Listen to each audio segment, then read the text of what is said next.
Hi welcome back to my YouTube channel. ഇന്നത്തെ വീഡിയോയിൽ നമുക്കൊരു നാടൻ ഉണ്ണിയപ്പം റെസിപ്പി കണ്ടാലോ.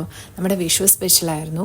പുറത്ത് ക്രിസ്പി ആയിട്ട് ഉള്ളിൽ നല്ല മയമുള്ള ഒരു നാടൻ ഉണ്ണിയപ്പം. അതിൻ്റെ ഒരു ചെറിയൊരു രസക്കൂട്ടൂടെ ഈ വീഡിയോയിൽ ഉൾപ്പെടുത്തിയിട്ടുണ്ട്.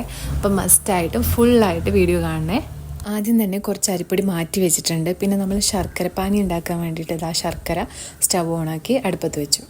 ഈ ഉണ്ണിയപ്പത്തിന് അത്യാവശ്യം വേണ്ട സാധനങ്ങൾ: ഒരു പഴുത്ത പഴം, ശർക്കര, കുറച്ച് അരിപ്പൊടി, തേങ്ങാക്കൊത്ത്, എള്ള ഉണ്ടെങ്കിൽ നല്ലതാണ്, പക്ഷെ ഞങ്ങൾക്ക് ഇന്ന് എള്ള ഉണ്ടായിരുന്നില്ല.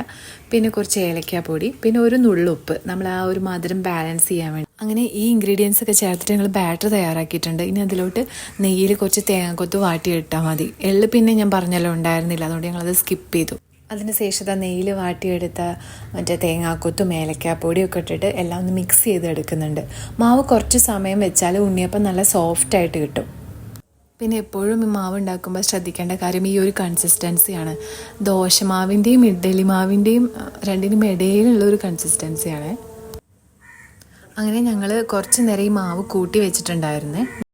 നാടൻ ഉണ്ണിയപ്പം അല്ലേ, അതായത് ആ ഒരു ഒത്തൻറ്റിക് ടേസ്റ്റ് കിട്ടണ്ടേ, അതുകൊണ്ട് നമ്മൾ അടുപ്പ് തന്നെയാണ്, അതായത് നോർമൽ അടുപ്പ് തന്നെയാണ് അപ്പച്ചട്ടി വെച്ചിട്ട് ഉണ്ണിയപ്പച്ചട്ടി വെച്ചിട്ട് ഉണ്ണിയപ്പം ഉണ്ടാക്കാൻ പോകുന്നത്. ഇതാവുമ്പോൾ ചൂടും കറക്റ്റ് ആവുമല്ലോ, അതിന് വേണ്ടിയിട്ടാണ് നമ്മൾ അത് അടുപ്പ് തന്നെ ഉണ്ടാക്കുന്നത്. അപ്പോൾ അങ്ങനെ അപ്പച്ചട്ടി ചൂടാക്കിയിട്ട് എണ്ണ ഒഴിച്ച് മാവ് ഒഴിച്ചിട്ട് നമ്മൾ രണ്ട് വശം അങ്ങനെ വേവിച്ചെടുക്കാം ഉണ്ണിയപ്പത്തിൻ്റെ. ശ്രദ്ധിക്കേണ്ട കാര്യം എണ്ണ ചൂടായിട്ട് വേണം കേട്ടോ മാവ് ഒഴിക്കാൻ. അങ്ങനെ ഒരു മീഡിയം തീയിൽ രണ്ട് വശവും തിരിച്ച് വേവിക്കാം. ഗോൾഡൻ കളറായാൽ ഉണ്ണിയപ്പം റെഡി. ഉള്ളി റെഡി ആയിട്ടില്ലേ, വെന്തിട്ടില്ലേ എന്ന് നോക്കാൻ വേണ്ടിയിട്ട് ഒരു ഫോർക്കൊക്കെ വെച്ചിട്ട് കുത്തി നോക്കിയാലും പറ്റും കേട്ടോ. അതായത് ആ ഒരു ഫോർക്കിൽ ആ സ്പൂണിൽ മാവ് പിടിച്ചിട്ടില്ലല്ലോ നോക്കിയാൽ മതി. അങ്ങനെയാണെങ്കിലും ഉള്ളി വെന്തെന്ന് കൺഫേം ചെയ്യാം. ഇങ്ങനെ എളുപ്പത്തിൽ തന്നെ നാടൻ ഉണ്ണിയപ്പം തയ്യാറാക്കാം. നിങ്ങളും ട്രൈ ചെയ്തു നോക്കണം. വീഡിയോ ഇഷ്ടമാവുകയാണെങ്കിൽ ലൈക്ക് ചെയ്യാനും ഷെയർ ചെയ്യാനും എൻ്റെ ചാനൽ സബ്സ്ക്രൈബ് ചെയ്യാനും മറക്കല്ലേ. See you in my next video. Thank you for watching.